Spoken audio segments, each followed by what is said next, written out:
আসসালামু আলাইকুম বন্ধুরা, কেমন আছেন? রূপা আপু এসেছে আমার ছাদ বাগানে কচুর চারা নেবে। চেষ্টা চলছে উঠানোর, বাকিটা দেখা যাক কি হয়। আপনার যে কয়টা এর লাগবে সে মধ্যে আমার কয়টা মাথা নেবেন। ফিট হচ্ছে না, তুমি এর মধ্যে গাছ নিবা?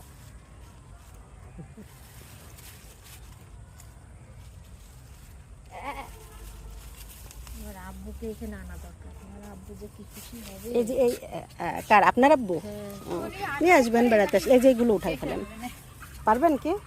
টান দেন তো ওঠে নাকি, এমনি টান দেন তো। এই গাছকে আপনার উঠাই ফেলা লাগবে।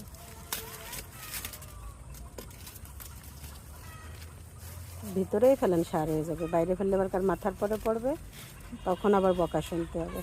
রাস্তার পাশে বাড়ি হলে একটা সমস্যা, এদিকেও রাস্তা ওর পাশেও রাস্তা, তো পানি দিতে যাই অনেক সময় ছিটে গেলেও দেখা যায় ঝামেলা হয়ে যায়।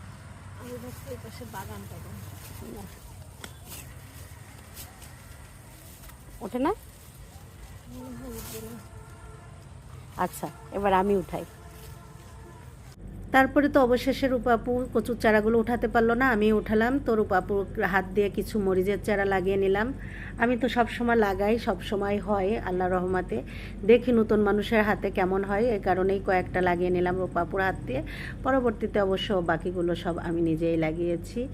আর অল্প কিছু রূপাপুকে দিয়ে লাগালাম। গেস্ট আসলে তাদেরকে দিয়ে কাজ করাই, কি খারাপ আমি, তাই না? আসলে এটা খারাপের কিছু না, ভালো লাগে আর কি সবাই মিলে কাজ করা। মরিচের চারাগুলো আগেই আনা ছিল, আমার লাগাতে হবে। রূপাপুও খুশি হয়েই কাজগুলো করছিল, খুশি মনে, ভালো লাগছিল রূপাপুরও। আর আমিও রূপাপুকে দিয়ে একটু লাগিয়ে নিলাম, এই সুযোগে কাজ একটু কমাই নিলাম আর কি। তারপরে রূপাপু কিছু গাছ নিল, কচুর চারা নিল, দুইটা গাছ আবার কিনেও নিল আমার কাছ থেকে। একটা 12 মাসি আমড়ার গাছ আর একটা হচ্ছে সিলভার কুইন ফুলের গাছ। তারপরে অন্য অন্য কিছু, যা কিছু, সব কিছু তো আসলে বিক্রি হয় না, আবার সব কিছু বিক্রি ছাড়া গিফট হয় না। সব কিছু মিলাই আমরা যে কথা বলতে বলতে ঘুরতে ঘুরতে রাত হয়ে গেল, সন্ধ্যা হয়ে গেল। আমরা ছাদে বসেই চাঁদ দেখছিলাম আকাশের, আর হচ্ছে উপভোগ করছিলাম সুন্দর পরিবেশ। এর ভিতরেই রূপাপুর হাজব্যান্ড আসলো, ভাই আসলো, ভাইয়ের সঙ্গে আরও দুই ভাই ছিল, সবাই মিলে আসলো। আমরা ছাদে বসে একটু শরবত খেলাম, গল্প করলাম, আড্ডা দিলাম।